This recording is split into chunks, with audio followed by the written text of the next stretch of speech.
Il est 7h47 sur Sud Radio. Les ados et le porno.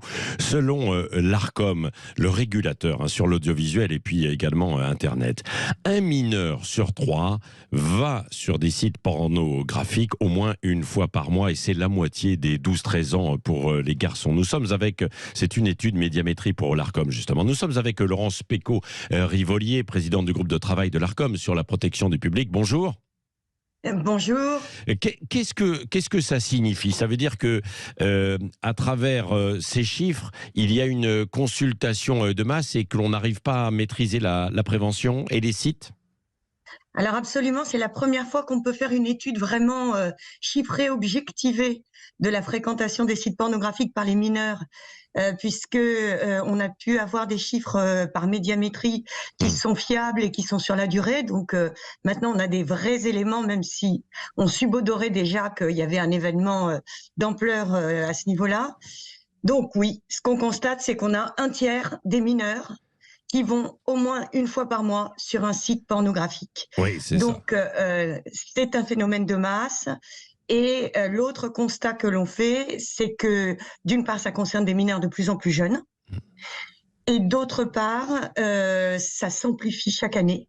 Ce qui veut dire qu'effectivement, il faut absolument qu'on puisse intervenir puisqu'il y a vraiment un danger pour la santé mentale des plus jeunes, en tout cas, ça c'est sûr. Oui, parce que qu'est-ce que ça pose comme problème? Que des mineurs et des jeunes, donc vous l'avez dit, de plus en plus jeunes, accèdent directement à ces sites pornographiques.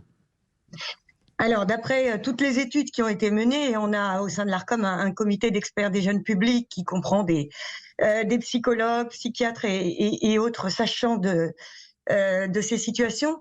Il y a un vrai danger, tout simplement parce que les images de pornographie, les images de sexualité ne sont pas adaptées à des mineurs, surtout aux plus jeunes, et que c'est traumatisant parce que ça n'est pas encore dans le développement du cerveau quelque chose qui est nécessaire, ni même compatible avec ce développement. Et puis, il y a un autre aspect qu'il ne faut pas négliger, c'est que les sites pornographiques sur lesquels les mineurs vont le plus souvent offrent souvent, surtout en devanture, des images qui sont une sexualité particulièrement dure, particulièrement hard. Et donc, ça veut dire que pour des mineurs, parce qu'on parle de mineurs de 10 ans, 11 ans, 12 ans, le premier accès à la sexualité, ça va être ces images, et ils vont être confrontés à ces images assez terribles. Oui, oui. Où est la responsabilité? Que peut-on faire, Laurence Pécaud-Rivolier? D'abord, s'adresser justement à ces sites pornographiques en tant que tels pour qu'ils mettent des restrictions. Et puis peut-être aussi, il y a la responsabilité des parents, parce que c'est vrai qu'ils confient de plus en plus des smartphones à des tout jeunes, quoi. Alors, vous avez parfaitement raison. D'une part, il y a une vraie responsabilité légale des sites, puisqu'il y a un texte du Code pénal qui sanctionne le fait d'exposer des mineurs à des images pornographiques. Ça veut dire que quand on est un site qui met en ligne des images pornographiques, on est tenu de mettre en place un système qui fait que les jeunes de moins de 18 ans ne peuvent pas y accéder. C'est dans le Code pénal depuis 1992. Et comme on a près de 15 000 sites sur le marché, certains très volatiles, d'autres beaucoup plus implantés, manifestement, on a beaucoup de mal à faire respecter cette législation, d'où des lois nouvelles qui interviennent pour essayer de renforcer les pouvoirs d'intervention et de sanction, notamment l'Arcom, qui est chargé maintenant de mettre en demeure les sites et de saisir le juge pour les faire bloquer s'ils ne font rien pour remédier à la situation. Donc ça, c'est le côté action sur les sites, parce que si on verrouille, si on rend en tout cas l'accès moins facile, déjà on va limiter les dégâts. Et puis il y a l'aspect sensibilisation dont vous parlez.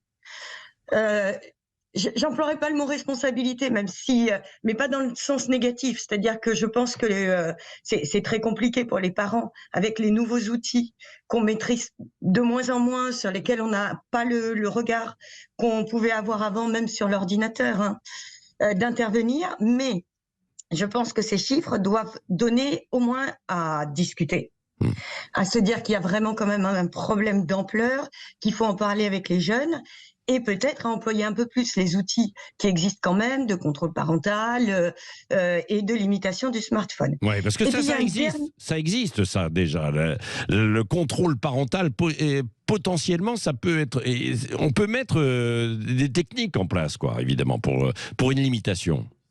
Alors, tous les grands opérateurs proposent des outils de contrôle parental qui ont eu mauvaise réputation fut un temps parce qu'on les trouvait très rigides et très privatifs de liberté pour nos jeunes, mais qui ont quand même beaucoup évolué, donc on peut les moduler, on peut les assouplir.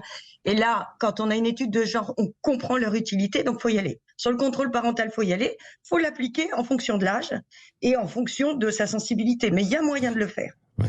Et puis, il y a une petite dernière chose, si vous le voulez bien, c'est Ouais. que j'aimerais bien que, pour les jeunes eux-mêmes, parce que les choses se sont banalisées, en fait.